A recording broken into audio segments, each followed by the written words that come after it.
Hello, everyone. Welcome to this episode. I'm here with Littie, Shively, and I want to say welcome.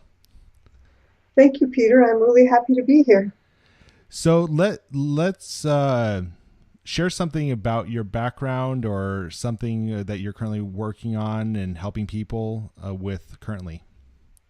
Okay, so I was about 5 years old when I decided I didn't want to be that when I grew up. I looked around me and I visited a friend and saw how she lived compared to how I lived. So I've spent the majority of my life struggling against how I was born and where I started.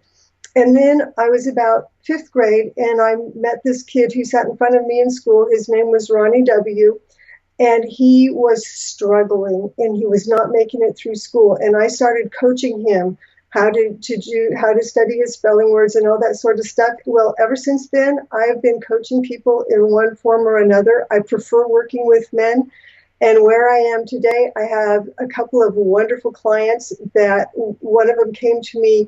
He was very tall, but he's all hunched over, head down, really kind of very soft-spoken and stuttering, and he wanted to be more confident.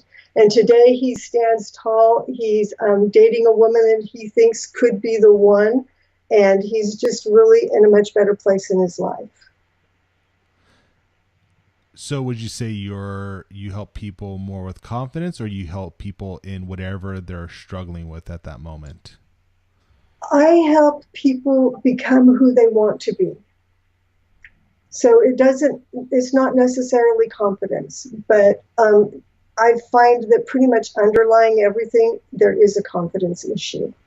And what do you see besides the underlying? What do people say that they're coming to you with? So people sometimes don't know what they're struggling with, right? And they come up and they say, so what do you find that majority of people are saying but is not actually the real issue? Well, sometimes it is the real issue, but generally you're right. It's what they say is what they call it's the presenting issue. So recently I had a guy come up to me and he said that he's working and working and working, but he can't get anything to stick. And he goes and he talks to these people, and he works with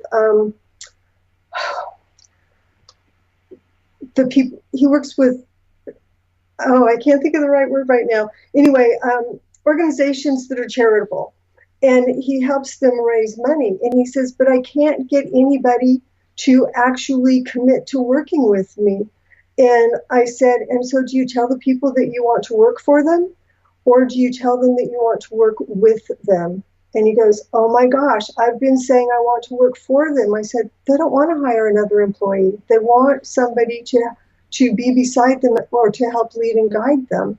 And he changed his wording and his thought process. And within a couple of weeks, he had 4 new clients. So sometimes it is exactly what they're saying. So basically, I think it's always mindset. Sometimes you don't know what you're thinking. So what do you find? What is your definition of happiness? Okay, so I think that happiness is something that kind of comes from the outside. I prefer to live in joy. So I feel joy is internal, and I'm very self-motivated. I love to learn. I like to find out about new and exciting things. I like listening to the people that are saying, oh, well, your brain works this way and this really does make a difference. And so all of that. But a lot of people tag their happiness and onto somebody else. And I believe nobody else can make you happy. Only you can make you happy. And it's a choice you make every day. I'm in agreement with the term happiness versus joy. So people seek happiness, which is, to my understanding, it's a short-term philosophy of life, right? So, yes, you have short-term success, you get a bonus, or or you lose a pound, or something happens and you get all excited, and that's Mm-hmm. short term, and then it fades away. So you have to keep that going. Whereas joy is more of a long term commitment, and you get the residuals of that, right? Yes, I agree. Also, I think joy is kind of a state of being, and happiness is dependent. So, like you said, you get that raise, so you're happy until you get used to it, which usually takes about what, 10 minutes or so, you know? And but joy is just where you choose to be. Got Does it. that make Yeah. sense? So do you have people that come to you that are that you've helped with finding their state of being of joy?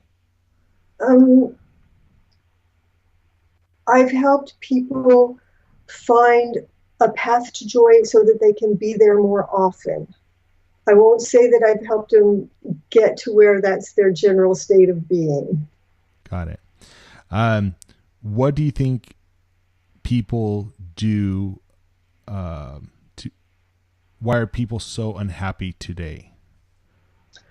I think people are so unhappy today because they really focus on all of the external negativity things that are going around all the time.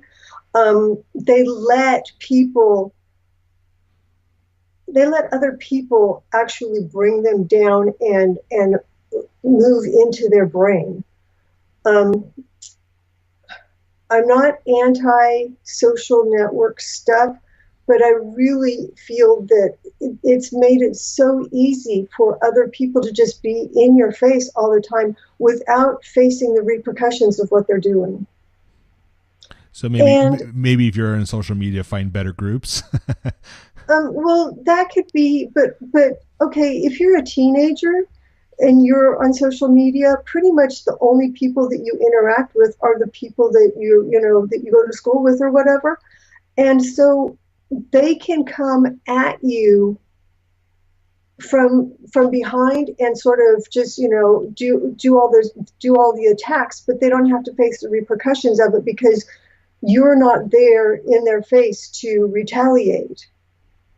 And the other thing that I think really causes a lot of people unhappiness is our society right now is kind of geared towards right and wrong and me and you and divisiveness. And the divisiveness, I think, creates a lot of unhappiness. So retaliate, is that similar in your opinion of standing up for yourself, or being able to have confidence at that moment also, right? Because there's plenty of people that even person to person, they get rolled over and Mm-hmm. they don't do anything to stand up for themselves. They don't even know So how to, or they freeze. yes, so yes, I do, and I guess retaliate was a poor choice of words, but when you're talking about somebody attacking from behind, that's kind of, but yeah. And the thing also is that a lot of people will say on social media or type or whatever something that they would never say to a person's face. It's true. And that's, to me, that's one of the major things also that's causing unhappiness is that the people there's okay, I'm over 60. And when I was in school, one of the things that we learned about was respecting other people's space. And nowadays, it seems to me that everybody is, oh, you're so special, you're so wonderful, but they don't understand that their specialness, their wonderfulness stops where the next person starts. And they think that they have all of the rights and the privileges, which they could have, but they still have to have respect as well. So I'm going to go to the next one, which will probably build a little bit on the question about unhappiness. What do you think that people get wrong about mindset, which is a little bit even more. You know, a lot of people, like maybe you and I understand a little bit, you know, dealing with maybe a mindset coach or somebody to help us actually get out of our own heads. What Right. do you think people get wrong about mindset? I think the major thing that people get wrong about mindset is that they think that they can't change, that what they have is what they got, and I don't know, have you listened to or heard about Carol Dweck? And she wrote the book, Mindset, New Psychology of Success, and she talks about growth mindset versus fixed mindset. And so one of the examples that she uses is athletes. Many athletes have a growth mindset. They think that if they go out there and they practice and they try and they learn new things, that they will be really great. And some athletes who seem to be born with a natural talent have a fixed mindset, and they think that what they have is a talent and they're really good already, but they can't change it and they won't get better. And she has an example of somebody, I think it was John McEnroe, but I'm not sure, that he had a fixed mindset that if he didn't win the game, if he didn't win, then he was a failure. He was terrible. Whereas somebody else who has a growth mindset thinks, well, I didn't win this time, but I'll do better next time, and I'll practice and I'll do this. And so I think that that's where people get stuck, is they think that what they have is all they've got. I find that true so many times, having family and friends and stuff that you look at and they think that the current position that they're in, that's all they have. That's all that, because you can't really see outside of yourself sometimes, Right. because you're in it. And sometimes just by saying like, no, you're making that choice to be in that state at that moment can help somebody so much, just by saying you don't have to be at that place. Also, sometimes asking the right question when somebody is stuck in that place, and then saying, well, how about if you look at it this way? What about this? What about this? So that all of a sudden it's like you took them out of their picture so that they can actually see their picture. It's very helpful. Asking the right questions. A lot of people are unable to ask the right questions until they talk to somebody else. That's why we need social interaction. Yes. and friends and family and people that actually know your life and what's going on sometimes, or the family you choose to create around you that become your extended family. They're not your actually blood family, but your family around you could help you see sometimes, ask certain questions that you're not unable to see yourself. Also, sometimes it's really easier to talk to somebody you don't know. I was at a conference and we broke for lunch, 600 people in a room. They broke for lunch later than expected, and the people were on break. And so everybody's trying to get food. And this one woman, she comes up and she's pacing back and forth, and I can tell she's upset. And then she starts talking to me about if she'd have known it was going to take this long for the food, and she's going to have a panic attack and all the rest. And I said, so why don't you just sit down here? And do you mind if I asked you a couple of questions? And she goes, no, okay. So first of all, I distracted her and pulled her out of where she was right then. And then I asked her what she thought was going to cause the panic attack. And she started telling me about an incident that happened when she was a child that was still in her mind, that her aunt had lied to her, that she, the woman I was speaking to, had been sexually molested when she was a child, but it had really happened to the aunt. And the woman that I was talking to was so angry with herself that she had believed that story for so long. And I said, so let's look at it from a slightly different perspective. Think about that little girl. How old were you? She was about 7. And I said, so think about that 7-year-old girl who was so loving and caring and compassionate towards her aunt that she really cared about, that she took that burden that her aunt couldn't carry. And she goes, you could just see the tension melting away from her. And she's going, so I'm not stupid because I lied to myself? I said, no, you're a very caring and compassionate person who took a burden that somebody else wasn't able to carry. And she told me the next day, she goes, I can't believe you changed my life in less than 15 minutes. And to me, I mean, like that's what I live for. Give me, that's my light up point. So helping unburden other people, because people carry a lot of pains and burdens. Yes. I think there's every person that has something inside, and they're trying to work through it from their childhood, from their teenage years, from their adult years. When did you see the value of working with a coach or somebody in that area? And have you always just seen the value, or was it at a certain point because, the internet is a lot easier now. You could search for people in the different areas and say, I need some help with this. I mean, you could get therapy online. You could get whatever you want with a click of a button and have someone on the screen from anywhere in the world. That wasn't, I'm a young person, and I didn't even have that, just 15 years ago, 20 years ago. Now we have just so much now.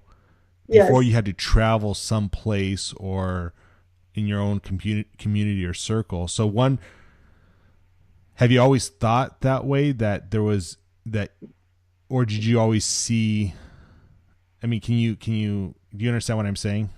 Yes. So I will say, from the time I was about 6 years old, when I decided I didn't want to be that, when I grew up, I have loved to read. I always loved to read. And so my coaches from the time I was very, very young were the authors of the books. And I read everything. I mean, I lived in a very small town, and I started at one end of the children's bookshelves. And by the time we moved away from that town, I was in the adult books, and the librarian would let me take as many books as I wanted. And sometimes I brought them back and told her this one wasn't any good. But so I think from the time I was very, very young, I have been looking for a coach in one way or another. When I was about 13, we moved next door to this woman. Her name, Grammy Hayes. She's no longer with us. But I used to go next door and visit her, and she was my coach. I didn't realize it then. Mentor. She was my friend, and we used to chat for a couple of hours, probably 3 or 4 times a week. And then, and she was in a wheelchair. She had troubles moving, but great lady. A few years after that, there was a woman who lived down the street who was also a teacher that I used to talk to. So I think that I've seen the value since I was very, very young, and I've been very lucky. Going back to people, so this is going to be a 2-part question a little bit, but what would you say to someone that just can't get out of their funk? Someone who's just, like the lady, someone that's telling themselves lies or just is in that moment that they just can't feel like they can't see anything else. What would you say to them?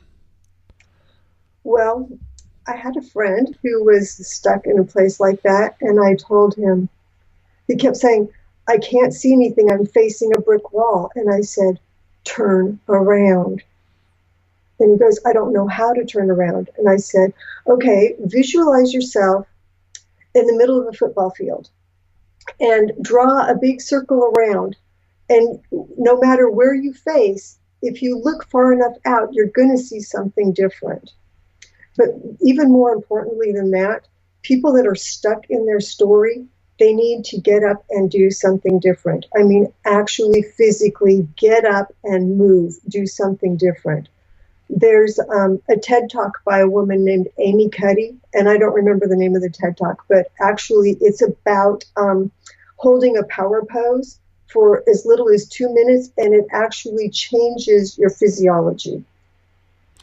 And so, go ahead. So you're in a nutshell, maybe getting out of your current environment, meeting other types of people, or just changing the way you're going to work, or to just changing that cycle. Yes, that, and also sometimes if you just decide what you want to think about, and maybe like, okay, if I'm stuck and I have this story going around in my head that I don't want to hear anymore, I will sit and think, okay, what is the opposite of that for me? What is causing this story? What do I want to think instead? And I will sit and I'll write briefly about what it is I want to think instead. And then when I catch that happening again in my mind, it's like, stop. And I'll pull out the card and I'll look at what I want to think about. And it doesn't have to be related. So like if I have stuck in my head, the people across the street are annoying me because they're mowing their lawn, then I can think about, oh, I'd like to have chocolate brownies, you know? It's totally different, but it takes my focus away from that. The problem is you're going to condition yourself every time someone starts a lawnmower to get chocolate brownies. Well, I pulled an inane idea because they had been mowing their lawn earlier, and I thought, I hope they're finished before we start the interview. And they are. But it doesn't usually annoy me. And honestly, I want chocolate all the time. Okay? Honest. So what are some books maybe you've mentioned you've read a lot? Yes. For someone that wants to get out of their funk, what are maybe your 3 books that come to mind that you're like, oh my goodness, you need to read this to get out of your funk? Depending on who I'm talking to, these books are old. I'm not sure they're still available, but one of the best ones is Feel the Fear and Do It Anyway by Dr. Susan Jeffers. Another book that I really, really like is The Aladdin Factor. And I'm not sure who wrote it. I could get myself up and go find it on the bookshelf. We'll look it up and put it in the description. Okay. Those books are both old. There's so many really great books. Right now, videos. I'm listening to, on a regular basis, Dr. Joe Dispenza, Bruce Lipton, and Greg Braden. All of them, they intermingle. They're friends and whatever, but they have a slightly different perspective on how the mind works and how you can change yourself. And to me, and of course, can't say it without Esther Hicks and Abraham. Absolutely. How can people find you? My website is mindsetmadeeasy.com, and you can email me at Littie, Littie, at mindsetmadeeasy.com. Littie, I thank you so much for coming on this podcast and sharing some great information to the listeners. And I appreciate your time and your directness and your authenticity. I appreciate it. Oh, I've loved it. And I just want you to know, this is the first interview that I've done for a podcast, and you made it so easy.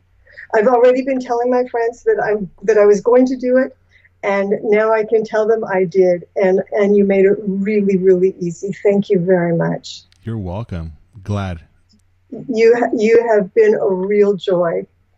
Thank you very much.